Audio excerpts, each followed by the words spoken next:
In this guide, I'm going to show you guys how to fix Sam's Club app not responding.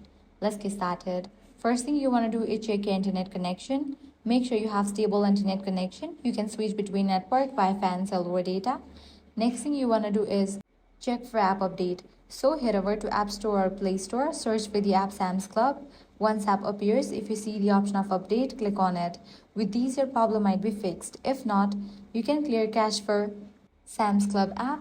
So launch settings, go to general, go to iPhone storage. From the list of apps, find Sam's Club and launch it. Now click on offload app, confirm it, then click on reinstall app. Next up, head back. Make sure you have enough storage in your device. If not, you can delete or offload the unused apps. Then you can head back, click on software update. If any new updates are available for your device, just update it. Then you can head back, scroll down, click on VPN and device management. In case your device is connected to any VPN service, disable it.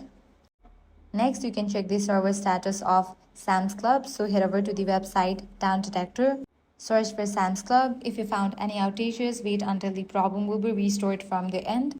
Lastly, press and hold on the Sam's Club app, select the option Remove App, click on Delete App, click on Delete. Then head over to App Store or Play Store and download the app. And that's it. With this solution, your app should work. If this guide helped you out, do not forget to like, share and subscribe.